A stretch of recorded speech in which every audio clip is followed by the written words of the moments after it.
अब हम चर्चा करते हैं धातु संज्ञा और निपात संज्ञा की।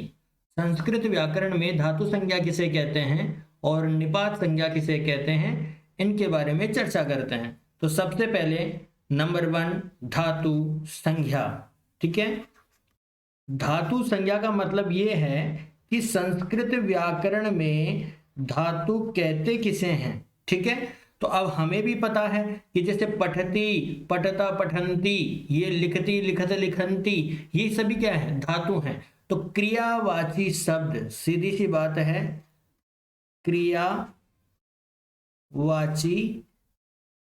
शब्दों को धातु कहा जाता है। क्रियावाची शब्दों को क्या कहा जाता है, धातु कहा जाता है। जैसे पठती एक धातु है,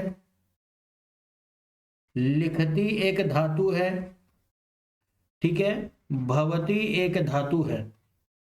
तो ये क्या है, पठती, लिखती, भवती, ये क्या है, ये शब्द हैं, ये क्रियावाची शब्द हैं। ठीक है, तो इन्हें ही क्या कहा गया है, धातु कहा गया है। लेकिन इन चीजों को बताने वाला जो सूत्र है व्याकरण में, जो सूत्र है धातु संज्ञा का, वो सूत्र आपको जरूर याद रखना है। और वो सूत्र क्या है, भुवादयो,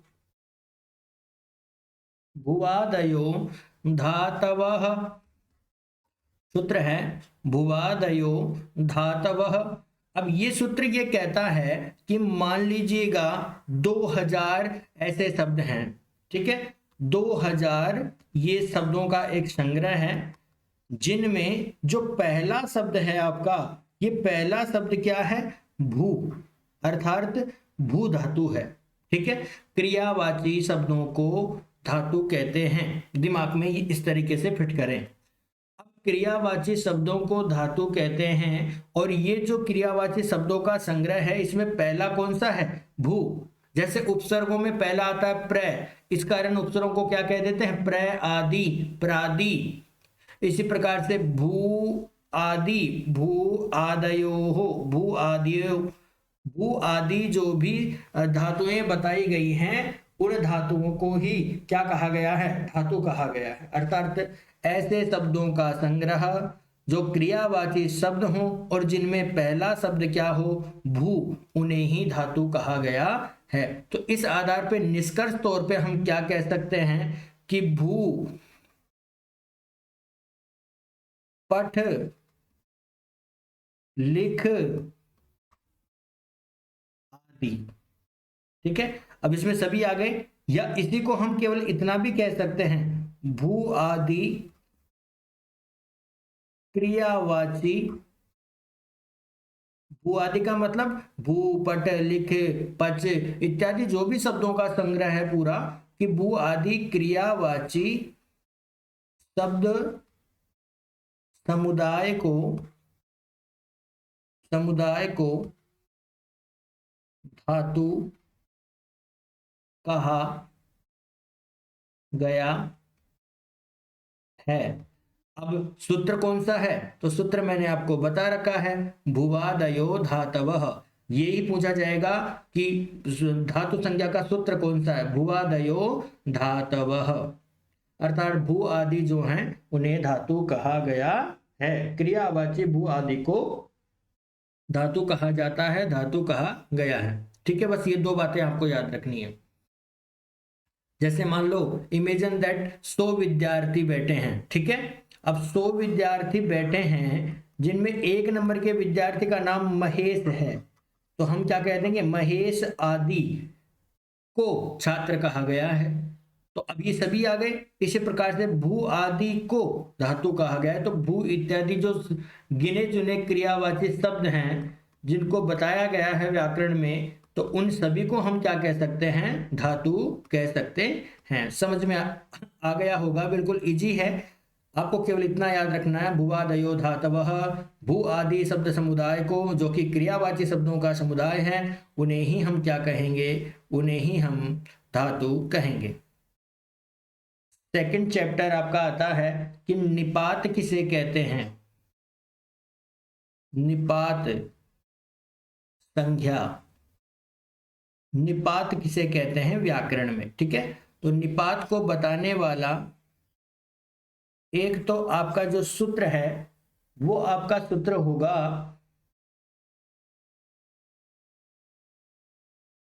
चादयो असत्वे, चादयो असत्वे। ये सूत्र कह रहा है कि च आदि, च वा अ इत्यादि, ठीक है, जैसे च है, जैसे वा है, तो ये इत्यादि जो भी शब्द हैं, ठीक है, ये इत्यादि च आदि जो भी शब्द हैं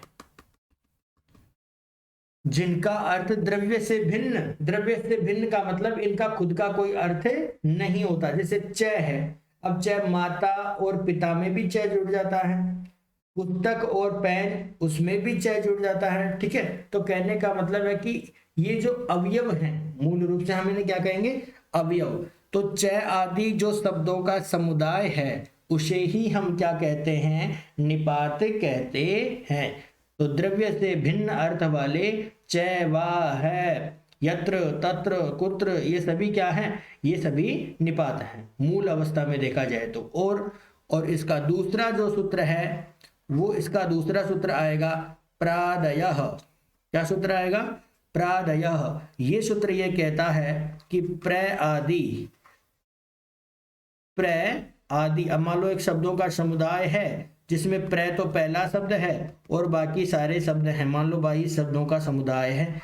जैसे प्र प्रा अप सम अनु अवर निश निर दुसु दुर वी आंग नी अधि अपि अति सु उद अभि प्रति परि और उप, तो इनको क्या कहते हैं, प्रादि कहते हैं। अब आपके दिमाग में प्रश्न चल रहा होगा, अरे इन्हें प्रादि क्यों कहेंगे, इन्हें तो उपसर्ग कहेंगे। तो नहीं, इन्हें उपसर्ग नहीं कहेंगे। क्यों नहीं कहेंगे, क्योंकि उपसर्ग कब कहते हैं, उपसर्गाः क्रिया योगे, जब इनके साथ आगे क्रिया का योग हो। किसी भी उपसर्ग के आगे, इनके आगे जब कोई क्रियावाची शब्द हो तभी हम इन्हें उपसर्ग कहते हैं, अन्यथा ये अगर स्वतंत्र रूप से हैं तो इन्हें क्या कहा जाएगा, प्रादि कहा जाएगा। और प्रादि भी किस में आते हैं, निपात में ही आते हैं। तो निपात किसे कहेंगे, चादयो असत्वे, च आदि जो शब्द हैं उन्हें निपात कहते हैं, प्र आदि जो शब्द हैं उन्हें भी क्या कहते हैं, निपात कहते हैं। तो ये जो है आपको दोनों ही प्रकरण याद रखने हैं। निपात संज्ञा क्या क्या है, तो प्रादय, ये सूत्र भी निपात को ही बताता है, ठीक है, प्रादय।